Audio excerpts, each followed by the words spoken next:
Masa nggak ngerti sih? M. Rizal Fadila.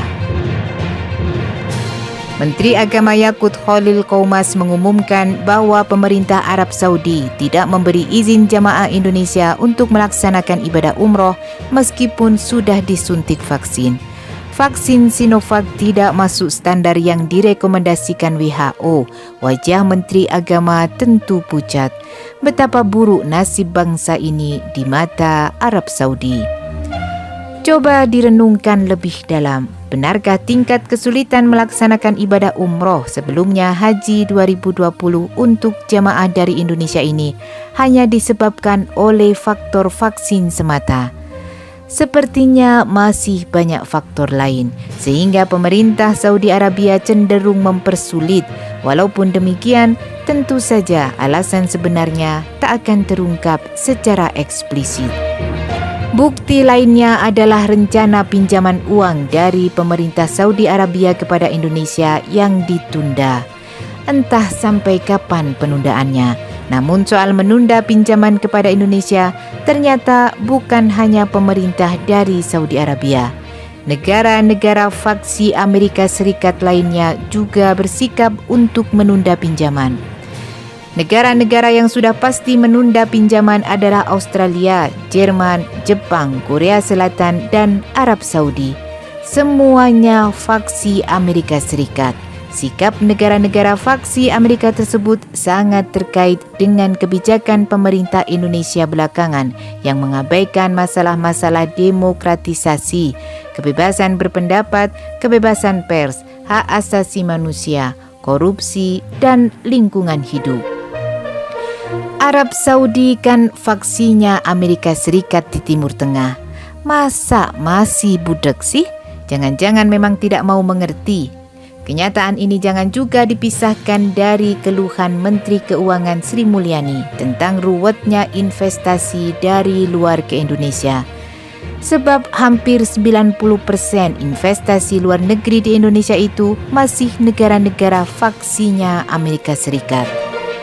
Ditundanya bantuan bilateral dari negara-negara faksi Amerika Serikat yang ditambah dengan sulitnya investasi dari luar negeri semakin memperlihatkan kuatnya tekanan Amerika kepada pemerintahan Presiden Jokowi. Kenyataan ini semakin disempurnakan dengan pernyataan resmi Menteri Luar Negeri Amerika Serikat tentang 8 poin pelanggaran hak asasi manusia yang terjadi di Indonesia. Kalau sinyal-sinyal politik dari Amerika Serikat dan sekutu-sekutunya kepada pemerintahan Presiden Jokowi ini tidak juga mau difahami, maka kemungkinan bakal ada tekanan yang lebih keras. Ciri dan karakter dari kekuasaan Partai Demokrat adalah menciptakan krisis ekonomi. Sebaiknya Jokowi belajar dari kejatuhan mantan Presiden Soekarno dan Soeharto. Dua presiden paling kuat dan terlama berkuasa di Indonesia, Soekarno dan Soeharto, jatuh saat Partai Demokrat berkuasa di Amerika. Soekarno jatuh saat Presiden Amerika dijabat Lyndon Johnson dan Soeharto saat Bill Clinton. Soekarno dan Soeharto itu jatuh melalui krisis ekonomi yang menumpangi keresahan masyarakat yang meluas. Sementara sikap Saudi Arabia sekarang sebagai peringatan itu terkait beberapa hal. Pertama, Indonesia di masa pemerintahan Jokowi ini kebijakan politiknya cenderung anti-Arab. Lewat kampanye Islam Nusantara terlihat hendak memusuhi hal-hal berbau Arab. Para buzzer bayaran istana terus memojokkan dengan istilah kadal gurun atau kadrun, persis masa PKI dulu. Kedua, Menteri Agama bukan prototipe seseorang yang memahami agama secara mendalam, apalagi ulama.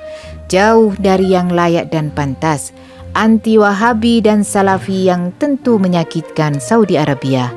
Koboi sinkretisme dari faham keagamaan, dari jaga gereja hingga doa campur-campur. Ketiga, pemerintah Indonesia membantai dan membenci ulama. Kasus Habib Rizik Syihab yang sedang berlangsung di Pengadilan Negeri Jakarta Timur tidak lepas dari pemantauan Saudi. HRS yang sangat dihormati di Saudi ternyata setelah pulang dinistakan di Indonesia. Bahkan 6 pengawalnya dibunuh secara sadis oleh aparat negara. Keempat, gonjang-ganjing calon duta besar Saudi yang ditunjuk Jokowi adalah Zuhairi Misrawi, tokoh yang mengecam Saudi atas pemerasan devisa, tokoh anti umroh dan yang menganjurkan pilihan ziarah kubur daripada umroh ke Saudi Arabia. Kelima, dalam konteks global, Saudi Arabia lebih dekat dan bersahabat dengan Amerika ketimbang China. Sedangkan Indonesia sedang akrab-akrab dan bermain-main dengan China. Vaksin pun dari China. Sinovac yang dianggap masih rentan bagi penularan COVID-19. Kualitas Sinovac yang diragukan dan bermutu rendah. Keenam, di samping HRS dan pimpinan FPI keturunan Arab yang dihabisi secara politik, Gubernur DKI Anies Baswedan pun terus-menerus dimusuhi dan ditekan oleh pemerintah Jokowi. Potensi untuk maju pada Pilpres ke depan dihalang-halangi secara masif.